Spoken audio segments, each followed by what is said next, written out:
Welcome to class 106 of Faith and Calm. Tonight's class is going to be about making everything practical, taking things into the world, because it's a Jewish custom, a minhag, that after Passover is over, after the first week of Passover, we are counting the days until Shavuos, and each day is connected with a different emotional midah, characteristic for the person. So first day is chesed b'chesed. You're supposed to work on your quality of kindness the first week. Second week on gevura. And in other words, personal refinement in preparation for receiving the Torah. Because as I said, Passover is the launching pad. But the launching pad, you got to go further. So each day we count, go in a step further. And so the custom in the Jewish community is to learn something called Pirkey Avot. Have you heard of Pirkey Avot before? The Ethics of Our Fathers is called in English. Yes? Oh, you have? Yes. Okay, so I really love it. My father used to learn it with me when I was a little boy.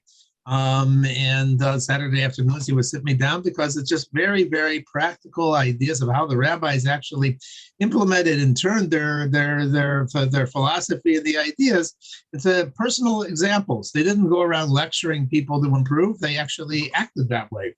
And by acting as a mensch, they actually inspired other people. So it's really, of all the books all the books of the Mishnah, all the books of the Oral Torah, there's probably no more studied book than this book, Ethics of Our Fathers, and more commentaries on it and so forth. And it's just simple little ideas, but they're very, very powerful and very deep. So we're going to take one this week, and from the first chapter, a statement from Hillel, which is, probably one of the more famous ones. Hillel says, Hillel, as you know, was one of the great sages at the end of the Second Temple period, and he came from a very poor family, and but he rose to become a great sage of the Jewish people and the leader of the Sanhedrin, and was really quite So Hillel, he's one little story about Hillel. Let's say that this sort of exemplifies somebody who took it and did things in a practical way. So there's a story in the Gemara and Gemara Shabbos about Hillel. It says that there were these two guys. Doesn't say if they were Jews or not. They decided to have a bet which one could make Hillel lose his temper. So they bet 400 zuz, which was a fair amount of money. And so the first one goes and he picks a good time to enrage Hillel. He picks Friday afternoon. Everybody's getting ready for Shabbos. Everything's rushing. And Hillel is going to the mikveh to bathe before Shabbos. So it's not exactly the time to run and ask questions. So he runs and asks a question. He says, Hillel. He says, are you the great Hillel? I say, yeah. He says, can I ask you a question? He says, yeah, you could ask me a question. And he says, listen, my question is the following.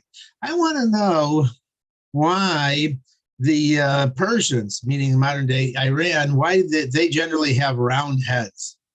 And Hillel sits down and says, whoa, that's such a great question, my son. I'm very impressed with you.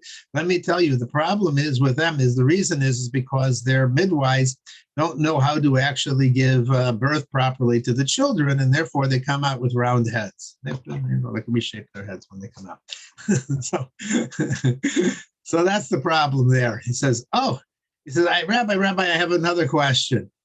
So, Hillel has to stop and, dry himself and ask another question. So what's your question now? I want to know why the Tadmor, it's a country nearby Israel, why do those people have slanty eyes? Hillel says, that's a good question, my son. Let me tell you, it's because they live in a very sandy area, and therefore the slanted eyes help protect their eyes from the sand. He says to him, Rabbi, I have another question. He says, go ahead, ask my son, what's your question? He says, I want to know why Africans have big feet. He says, my son, that's a good question. Allow me to explain to you about the Africans. They have big feet because they live in countries where there's lots of marshes, and then the big feet keep them from sinking into the mud. And so he says, Rabbi, I have many more questions. So Hillel says, okay, probably time's running out. So I'll sit down and tell me, what's your questions? He says, I want to know, are you the great Hillel, who's like the leader of the Sanhedrin? And there are other, and he says, yes, I am. And he says, I want to say one thing. He says, I want to say, why are you so perseverant, tolerant of people and so forth? You made me lose a bet. I bet 400 zuz that I can make you get angry. I wish that there's no more other than, more people like you than, because if there's more people like you, then it's impossible to win a bet here. And Hillel says, it's much better that you lost your 400 zuz than I lost my temper. So Hillel didn't lecture him. He didn't yell at him. He epitomized internally that characteristic. And that is one reason why Hillel, if you look at him, these statements of Hillel, each one of them really characterize a way that how he approached life and a lesson in life and how a rabbi looks at the practical things of life. So we're going to try and make things practical. So Hillel, Hillel says, Hillel Omer, you should be of the students of Aaron. Aaron meaning Moshe's brother. Ohev Shalom, loving peace. Rodev Shalom, pursuing peace. Ohev and Abriot, loving your fellow creatures. Umekar from the Torah, and bringing them close to Torah. So Aaron also epitomized this. Aaron was the great peacemaker in the Jews. Aaron was a very lofty person. He was the high priest.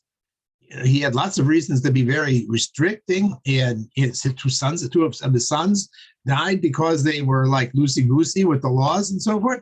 And yet the story we know about Aaron is that if he ever saw two people arguing, he'd go to the first one and say, this guy, he approached me and he told me, I really want to make up with you. And then he goes to the other one and say the same thing. Wasn't true, actually.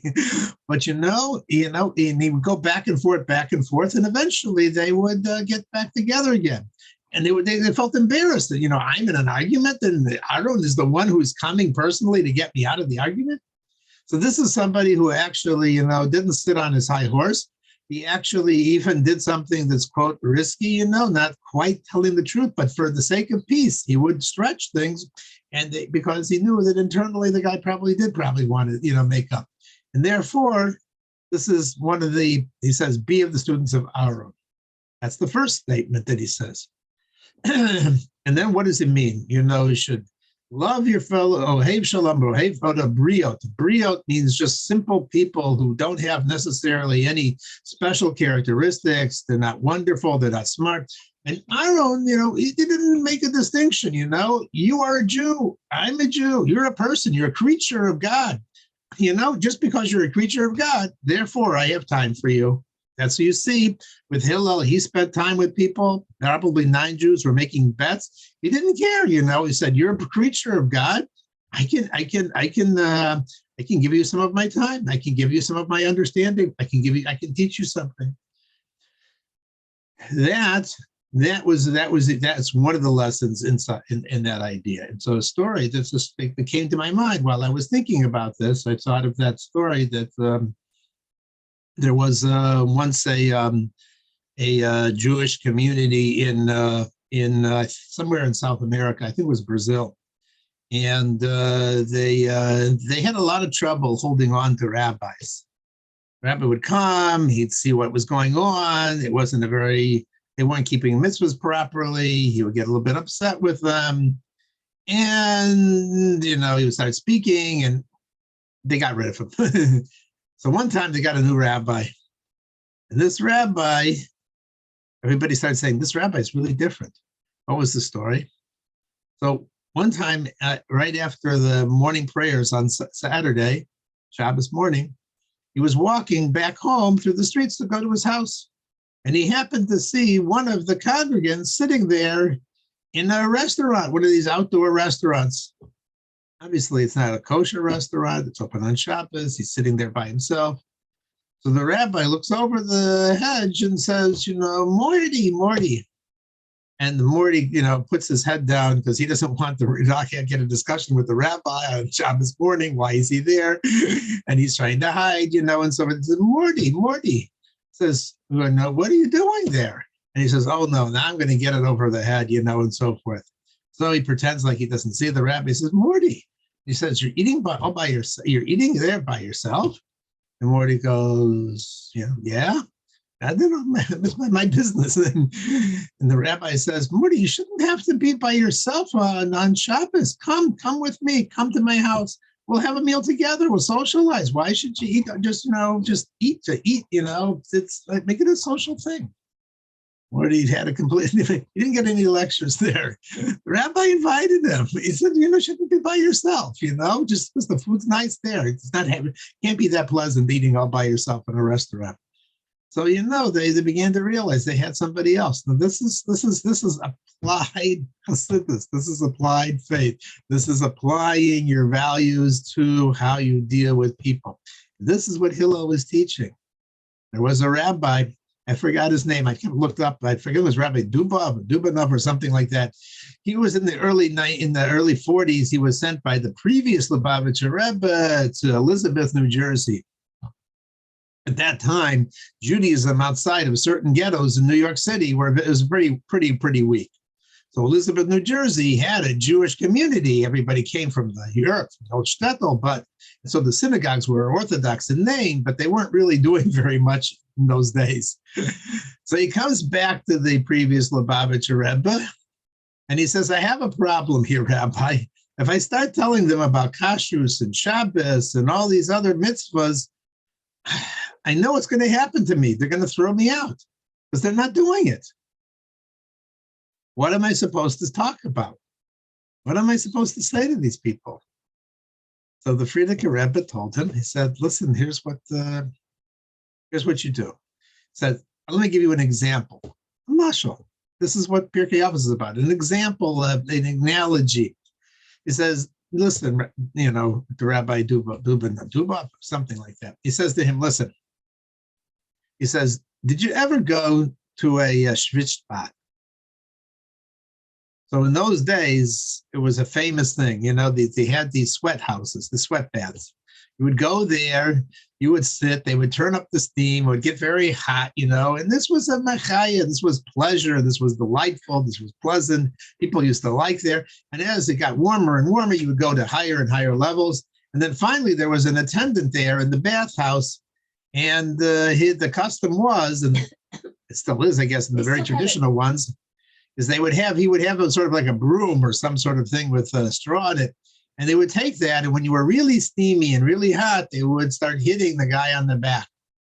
And that somehow felt very good. Once you were all steamed up, that feeling of that on your back was something very pleasurable. I don't know, I never did it, but it was supposed to be very pleasant. Yeah, guess who did it?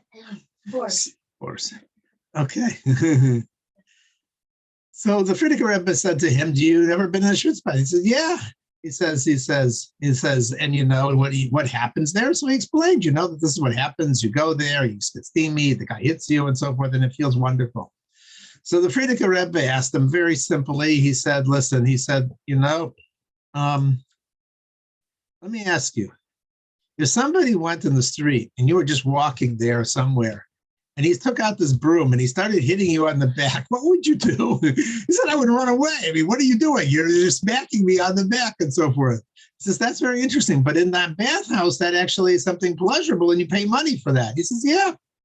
He says, let me explain to you how you address the people. He says, in order for you to get to the people, in order for you to warm somebody else's hearts up, you have to warm them up.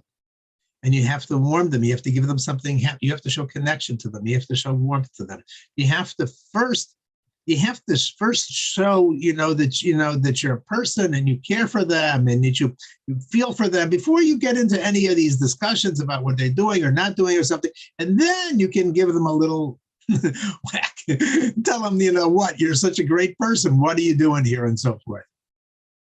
That's exactly what it said in Pirkey Avot. It's interesting the order that Hillel says it. He says, Ohev had a briot u'mekar from the Torah.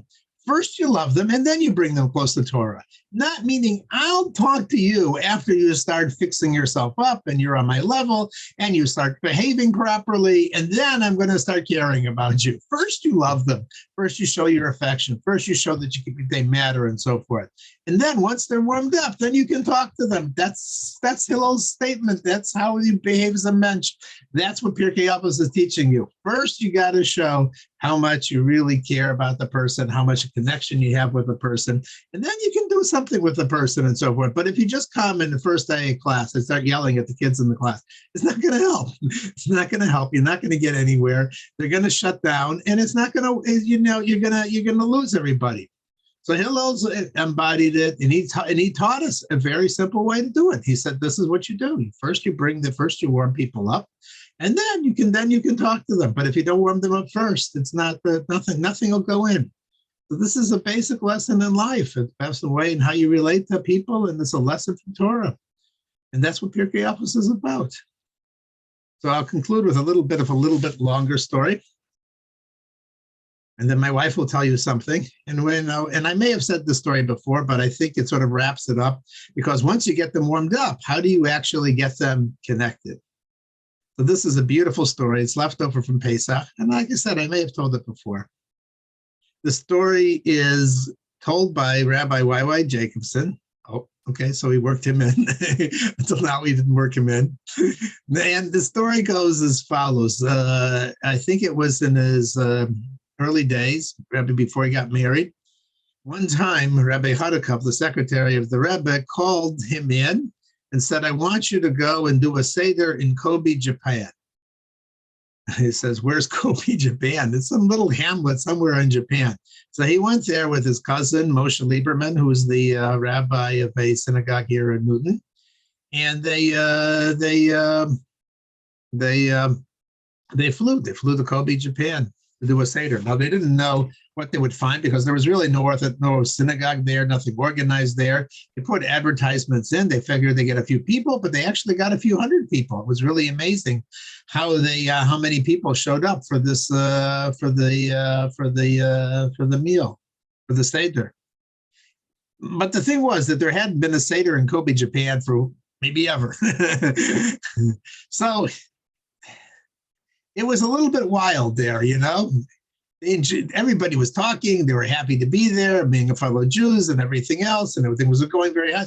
And they all got very excited about seeing the Jewish food and so forth. They brought out jars of gefilte fish, and everybody went crazy. I mean, in Japan, sushi is not so exciting. In America, sushi is exciting, but in Japan, gefilte fish is, something exciting. So, and it was wild, and people were running around, and they were talking to each other, and nothing was really, everything was getting a little bit out of control too. People were eating the charosas before the morer, and the matzah was on the floor. Everything was a little disorganized. Nobody really understood the order, the seder of everything. And but it was nice. Everybody was having a lot of fun. And so Rabbi YY got up at the mealtime, and he figured he has to tell a story. And he said, being here and watching how enthusiastic you people are, it reminded me of a story from one of my favorite stories about Passover. What's the story? Everybody know the story? No. No. The story goes as follows. It was in the time of Levi Yitzchak of Erditchev, a contemporary of the Alter Rebbe. And he one night, he finished the Seder, and he was very pleased with himself and how much he put into it, the spiritual thoughts, the ideas that he gave over. He felt he was flying in heaven that night, and so forth. And it really was an inspiring Seder for everybody there. And that night, in a dream, an angel came to him and said, "You think your Seder was interesting? Moshe, the water carrier, his Seder was really the epitome of what I like in a Seder." So the next day, Rabbi Levi Yitzchak says, "I got to find out who this Moshe, the water carrier, is, and find out what he did, because his Seder was better than mine." So they sent out messengers, and they find this guy in a little hut at the edge of town, and they drag him into the Levi Yitzchak. And he says, "I'm Rabbi, I apologize. I'm so sorry what I did last night. I'll never do it again. I'll improve my ways. I felt I was terrible. The rabbi saying, no, I want to know. I want to know every detail. I want to know everything. He says, no, I don't want to tell it. He says, no, you got to tell me. In heaven, they're talking about you. So the guy is really panicked. And he says, listen, I'm so sorry, Rabbi. I'm a very illiterate person. My father and my mother died when I was little. I was raised as an orphan. I didn't get a proper education. And so, I'm just a water carrier. I have no great scholarship or anything else. And life is very difficult and it's a hard life. And I don't have a lot of happiness and so forth. And so, they know me as Moshe the Shicker. I'm usually drunk. That's how I get through life. As I drown my sorrows. But it's coming Passover. And one of the problems with Passover is no vodka. It's not allowed for 8 days. And I was trying to think, what am I going to do if I don't have any vodka? What am I going to do? What am I going to do for 8 days? So I got an idea into my head.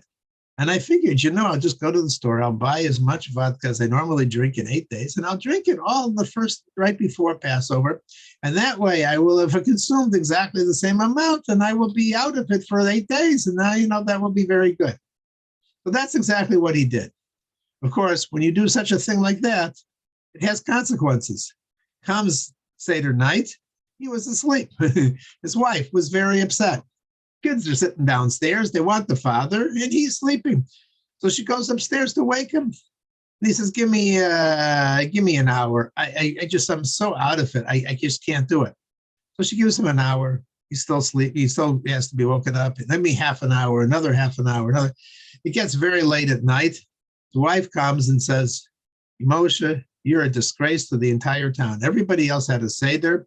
The kids are going back to sleep again. And, and we're the only household in all of Berditchev that didn't have a Seder. So he feels terrible. He splashes some water on his face. He says, wake up the kids. We're going downstairs and we're going to do the Seder. So he puts things, he gets them together. He sits down. He's sitting at the Seder table and he starts talking to his kids. Now, of course, he can barely organize his thoughts and he doesn't know that much either and he can't really read. So he tells his children, he says, listen, he says, I don't know. You know me. I didn't get a proper education. I don't know much about what the Jews are. All I know is that God created the world. We had forefathers. We had Abraham, Yitzhak, and Yaakov. And then we were sent down to Egypt and we had to spend many years in slavery. It was a terrible place. We finally got out. God took us out. He brought us to Israel. And then later we messed up. And he destroyed the temple, and here we are again in bondage and slavery. And he drank the 4 cups of wine, and he ate some matzah, and he went back to sleep again. He conked out. And and he said, that was my Seder, Rabbi. The rabbi said to him, I know why God loved you so much. He says, because everything you said was just perfect, because it was sincere. It was from honest. It was no embroiderment. There was no fancy flights. It was just it had the ring of somebody who said everything he knows about, and that's freedom. And so I see what's so exciting about it. So Rabbi Jacobson concluded the story.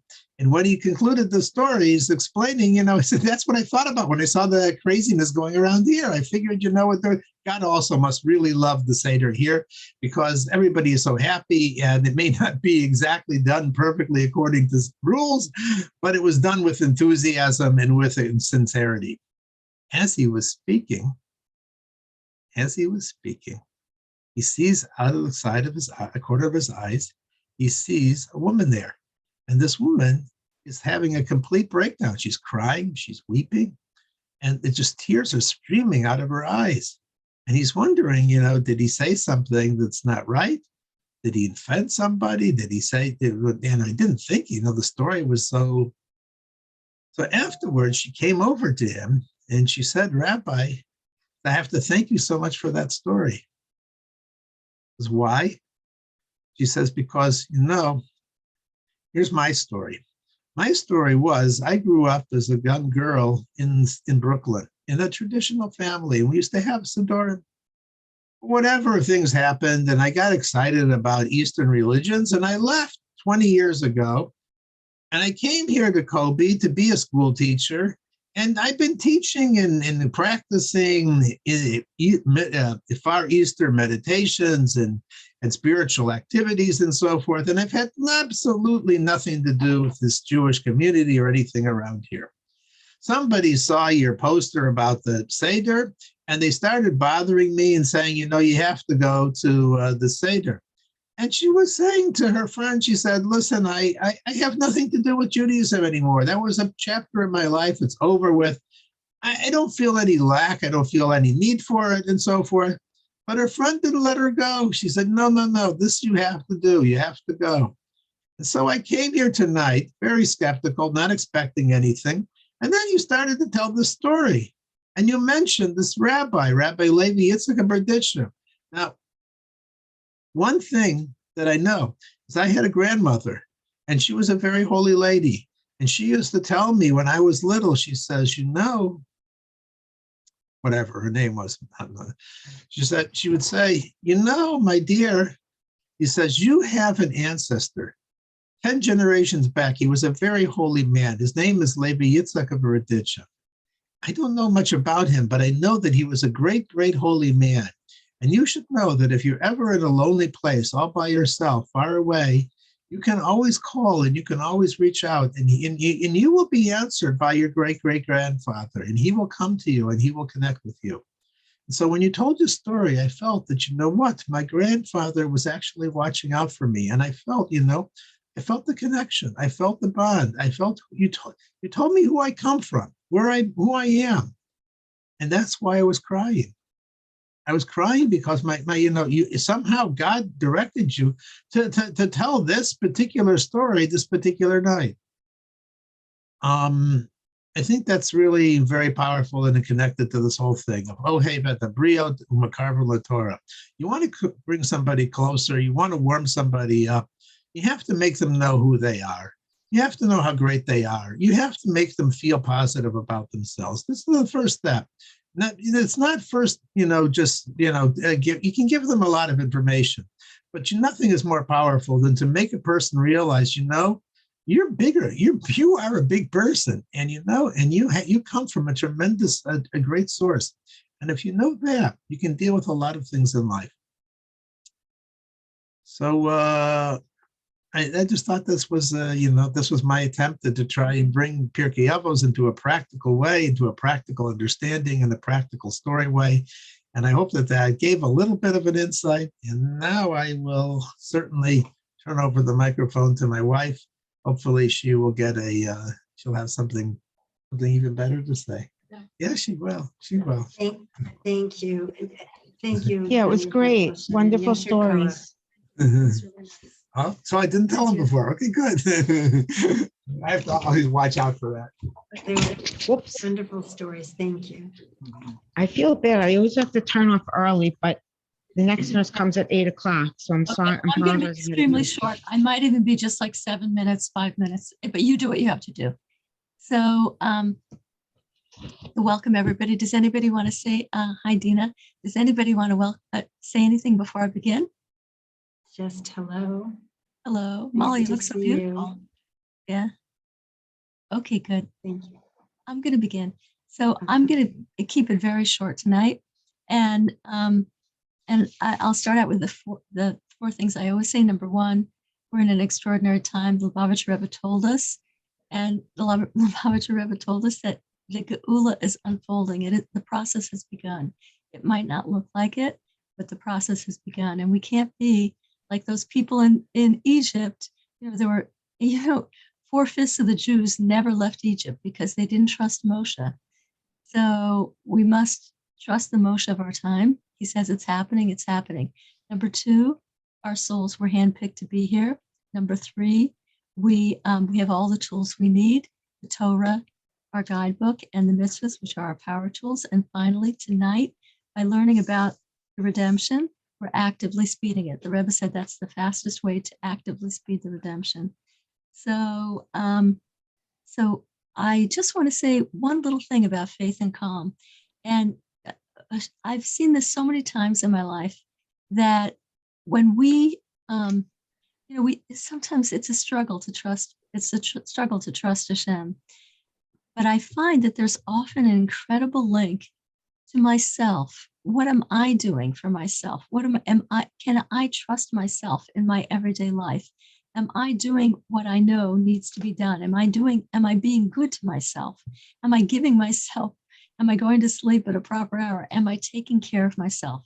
And with me, maybe not with you, but with me, certainly, um, the more I trust myself, the more I feel like I'm in good hands in myself, with myself, the more I can trust that I'm in good hands with Hashem. And I've said it before and I'll say it again, I think it's like there's a 5-year-old inside of us. And the 5-year-old is like this, is she going to take care of me already? What is she ever going to take care, and when we do, when we take care, and not by luxuries, but by the simple things that we actually need. We need adequate sleep, we need adequate food, we need adequate water, just the basics. If we take care of ourselves with the basics, it's so much easier to trust Hashem. There's some incredible link there. So anyway, in less than 24 hours, I guess in 24 hours exactly, it'll be my mother's 18th yard site. And my mother, I didn't know this until after I was married. My mother, a humble sort of soul. She never said a thing to me, although she knew it. I assume she knew it because her brother knew it. My mother is a descendant of the Baal Shem Tov, whom Yehezkel Shimon mentioned. And I just want to say a little story.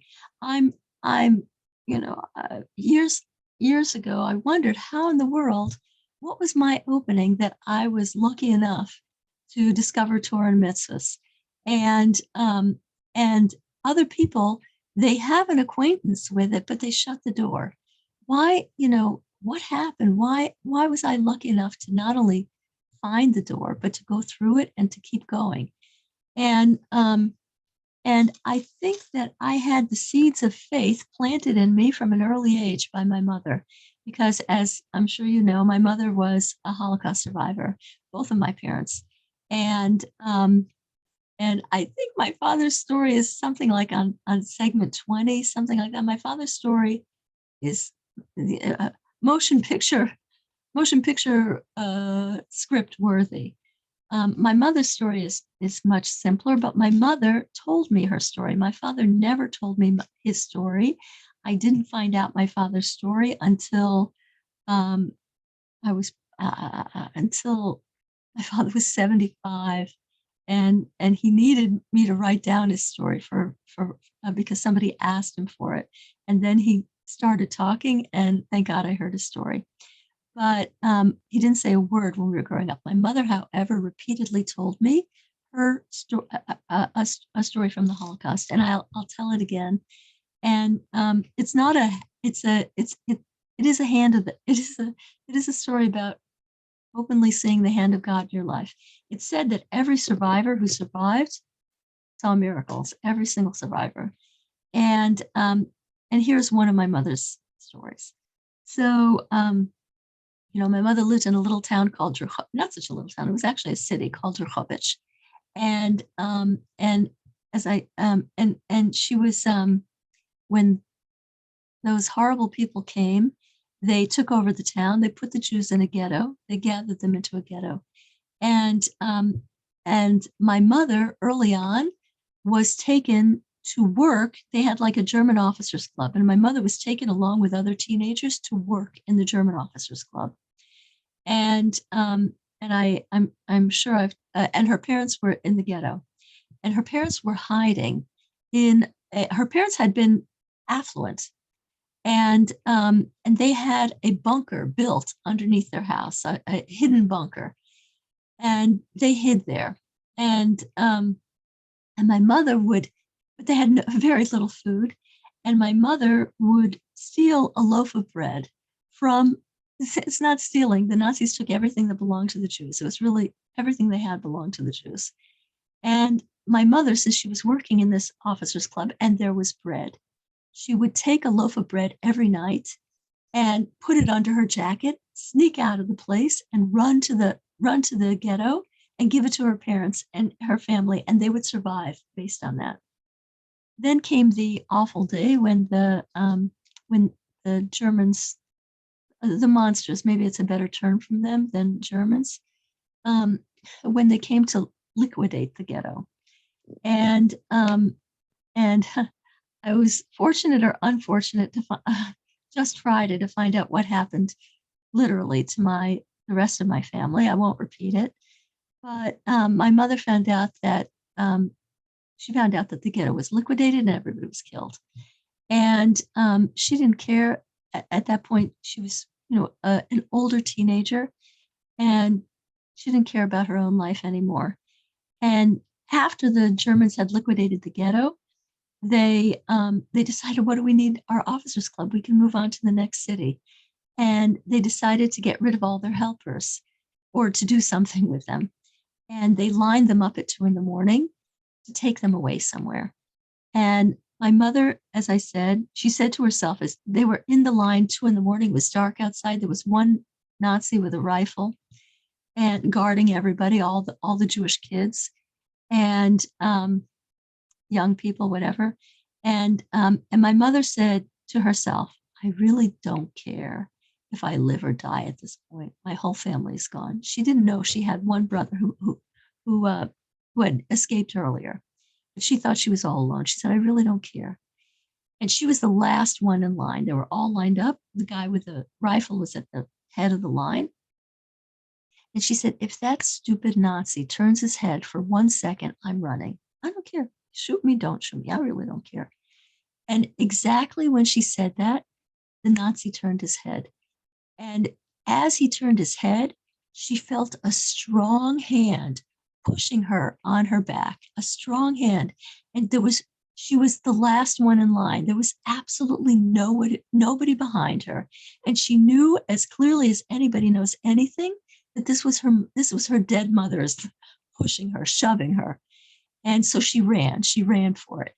And she dove into she ran, dove into some very tall grasses.